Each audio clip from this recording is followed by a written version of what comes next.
and a letter addressed to me in Mom's handwriting. "My dearest Emily," it began. "By now, Cassandra has probably worked her way into your lives completely. I've known about her for years." I read the entire letter twice, my hands shaking. Mom had discovered Dad's affair with Cassandra 6 months before her diagnosis. She'd hired a private investigator who documented everything: hotel receipts, text messages, photos of them together while Mom was picking me up from soccer practice. The investigator's report was meticulous, spanning months. There were photographs of Dad and Cassandra entering hotels in 3 different cities, screenshots of text messages that made my stomach turn. "She's taking Emily to her mother's this weekend. Come over. Can you imagine when we don't have to hide anymore? Sometimes I wish she would just disappear." That last one was from Dad, sent 4 months before Mom got sick. I flipped through credit card statements showing dinners at restaurants I'd never heard of on nights when Dad claimed to be working late, gift receipts for jewelry that never made it to Mom's dresser, a lease agreement for an apartment downtown that wasn't in our family records. But there was more. The files contained financial records showing that Dad and Cassandra had been systematically transferring funds from Mom's family trust, money meant for me, into offshore accounts. They'd been planning this for years, waiting for the right moment. Mom's family had built one of the city's largest investment firms over 3 generations. When she married Dad, he was just a promising advisor with ambition. She'd brought him into the company, mentored him, helped him rise to partner. The trust was her family's legacy, and I was supposed to be its future.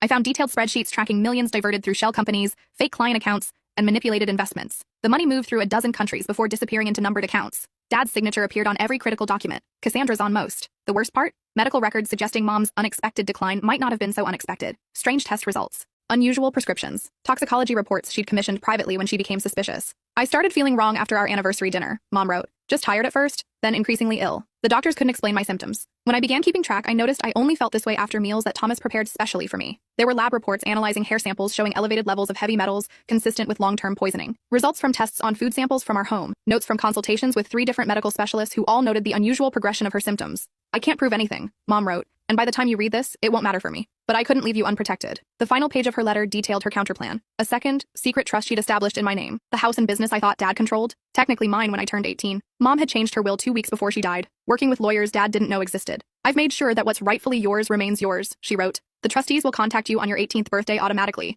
but if you find this letter sooner, you can reach them using the information in the enclosed envelope. They're ready whenever you are." I sat in the bank's private room for hours, absorbing everything. When I finally emerged, I was different. The grief and confusion that had defined me for 3 years had crystallized into something harder, something focused. I didn't confront Dad immediately. I didn't run away or call the police. I did something more frightening. I became the perfect daughter. For the next 2 years, I performed flawlessly. I excelled in school, joined the clubs Cassandra suggested, attended every mind-numbing corporate function. I wore the right clothes, said the right things, and never, ever let them see what I knew. At night, I meticulously documented their ongoing schemes. Each time Dad mentioned a difficult client or complex investment strategy at dinner, I researched the companies involved, tracking the money through their labyrinth of fake entities. I created my own spreadsheets, building on Mom's work. My bedroom became my command center. I installed a hidden safe behind my bookshelf where I kept copies of everything. I recorded conversations at family dinners, business discussions they had when they thought I wasn't listening. I photographed documents Dad brought home and left carelessly on his desk, trusting that his 16-year-old daughter would never understand their significance. 6 months after finding Mom's letter,